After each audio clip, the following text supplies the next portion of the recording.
दोस्तों 9 अक्टूबर की रात भारत ने अपना एक अनमोल रतन खो दिया। रतन टाटा नाम किसी पहचान का मोहताज नहीं है।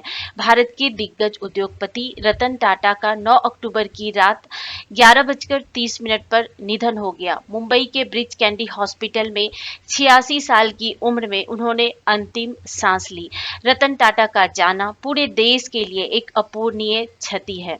रतन टाटा की अगर हम शख्सियत को देखें तो वो सिर्फ एक बिजनेसमैन नहीं बल्कि सादगी से भरे नेक दिल और दरिया दिल इंसान थे। वो लोगों के लिए आदर्श और प्रेरणा का स्रोत भी रहे हैं और उनकी सादगी लोगों के दिलों को जीत लेती थी। और वे साल 1991 से लेकर 2012 तक टाटा ग्रुप के चेयरमैन रहे और उस दौरान उन्होंने बिजनेस सेक्टर में कई कीर्तिमान स्थापित किए और टाटा ग्रुप को उन्होंने बुलंदियों तक पहुंचाया। उन्होंने टाटा को इंटरनेशनल ब्रांड बना दिया। वे Tata Motors, Tata Steel, Tata Consultancy Services, Tata Power, Tata Tele Services सहित प्रमुख टाटा ग्रुप के अध्यक्ष रहे। रतन टाटा जमशेदजी टाटा के परपोते थे जिन्होंने टाटा ग्रुप की स्थापना की थी और रतन टाटा का जन्म 28 दिसंबर 1937 को मुंबई में नवल टाटा और सुनी टाटा के घर पर हुआ था। उनके माता पिता नवल टाटा और सुनी टाटा थे। जब वो 10 साल के थे, जब रतन टाटा सिर्फ 10 साल के थे, तभी उनके माता पिता अलग हो गए थे और माता पिता के अलग होने के बाद रतन टाटा का पालन पोषण उनकी दादी नवाजबाई टाटा ने किया और रतन टाटा ने साल 1962 में कॉर्नेल यूनिवर्सिटी न्यूयॉर्क से आर्किटेक्चर में बीए की डिग्री हासिल की। बीए की डिग्री हासिल करने के बाद आर्किटेक्ट में बीए की डिग्री हासिल करने के बाद वे अपनी पारिवारिक कंपनी टाटा इंडस्ट्रीज में सहायक के रूप में शामिल हो गए। Tata engineering and locomotive work, जिसे अब टाटा मोटर्स के नाम से जाना जाता है, उसके जमशेदपुर के यूनिट में 6 महीने की इन्होंने ट्रेनिंग भी ली थी। टाटा इंडस्ट्रीज में उन्होंने जमशेदपुर के यूनिट में ट्रेनिंग ली थी और 1991 में वे रतन टाटा जो थे वो टाटा इंडस्ट्रीज के चेयरमैन बने और 2012 तक वो टाटा इंडस्ट्रीज के चेयरमैन रहे और इस दौरान उन्होंने कई कीर्तिमान स्थापित किए। उनके द्वारा ही टाटा की इंडिका भी लॉन्च की गई थी और रतन टाटा ने साल 2009 में दुनिया की सबसे सस्ती कार नैनो को लॉन्च किया था। कहते हैं कि रतन टाटा जब एक बार कहीं जा रहे थे तो रास्ते में उन्होंने एक दंपति को देखा जो बाइक से जा रहा था। मोटरसाइकिल से वो फैमिली जा रही थी और उन्होंने देखा कि वो बारिश से भीग रही थी और बारिश तभी रतन टाटा के मन में ये विचार आया, ये ख्याल आया कि क्यों ना एक ऐसी कार बनाई जाए जिसकी कीमत मोटरसाइकिल के बराबर हो, यानी एक बाइक के बराबर हो और जो व्यक्ति एक मोटरसाइकिल अफोर्ड कर सकता है वो एक कार को खरीद सके। और ऐसा विचार रतन टाटा जैसे शख्सियत के मन में ही आ सकते थे और उन्होंने मध्यम वर्ग से, मिडिल क्लास मैन से, इंडिया के मिडिल क्लास मैन से जो वादा किया था इसको उन्होंने पूरा किया और साल 2009 में दुनिया के सबसे सस्ती कार नैनो लॉन्च की गई टाटा ग्रुप के द्वारा, जिसकी कीमत उस समय सिर्फ 1 लाख रुपए हुआ करती। और रतन टाटा के नेतृत्व में टाटा ग्रुप ने तेजी से विस्तार करते हुए लंदन स्थित टेटली टी को खरीदा।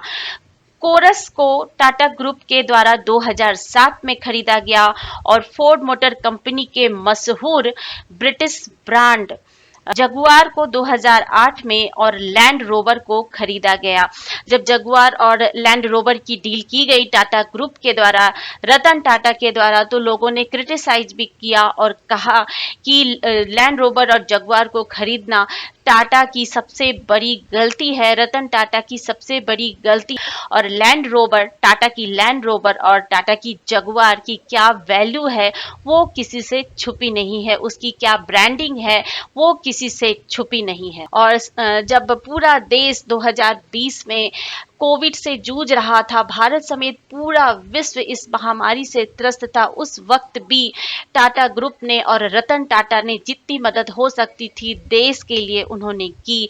जितने भी इमरजेंसी सर्विसेज टाटा ग्रुप के द्वारा प्रोवाइड किए जा सकते थे, जो भी सहायता टाटा ग्रुप के द्वारा, टाटा ट्रस्ट के द्वारा की जा सकती थी किसी भी रूप में, वो टाटा ग्रुप के द्वारा और रतन टाटा के द्वारा की गई।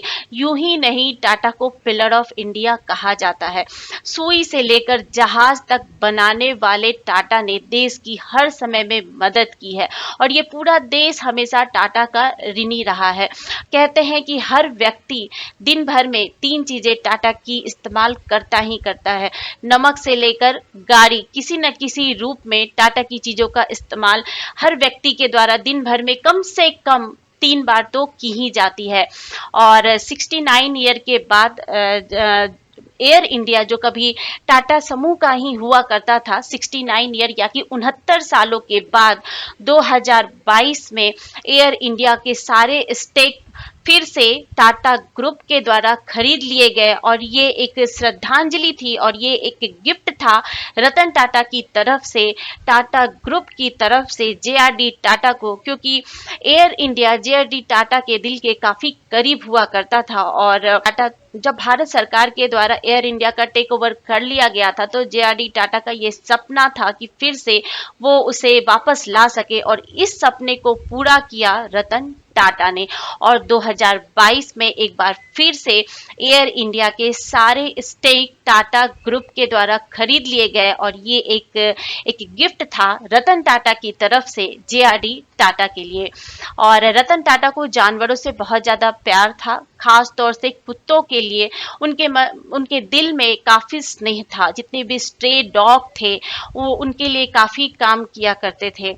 और यहाँ तक कि ताज होटल ताज में भी अगर कोई स्ट्रे डॉग आ जाता तो उसको भगाया नहीं जाता, बल्कि उसको प्रोटेक्ट किया जाता और हर संभव मदद की जाती थी। और अपने इसी एनिमल प्रेम के लिए टाटा ग्रुप ने स्मॉल एनिमल हॉस्पिटल भी खोला, मुंबई में रतन टाटा के द्वारा खोला गया। और ये भी एक गिफ्ट है देश के लिए रतन टाटा का, जानवरों के लिए रतन टाटा का।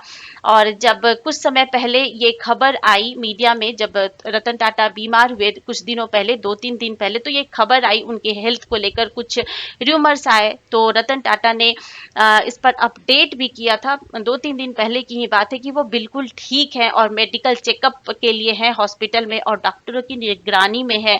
और देशवासियों का उन्होंने धन्यवाद भी किया था उनके बारे में इतना सोचने के लिए। लेकिन कहते हैं कि होनी को जो मंजूर था वो होकर ही रहता है। और पूरे देश ने अपने इस अनमोल रतन को 9 अक्टूबर की रात 11:30 पर खो दिया और हम सभी ने एक महान व्यक्तित्व को खो दिया। उनकी नेतृत्व क्षमता, मानवता के प्रति प्रेम, उनकी प्रतिबद्धता, उनके सामाजिक उत्थान के प्रति समर्पण हमें हमेशा प्रेरित करेगा, पूरे देश को प्रेरित करेगा। रतन टाटा का जो योगदान है और उनकी जो उपलब्धियां रही है वो हमेशा अमर रहेंगी। और हम सभी उनकी आत्मा की शांति के लिए प्रार्थना करते हैं और रतन टाटा के प्रति अपनी गहरी संवेदनाएं व्यक्त करते हैं। Thank you so much for watching.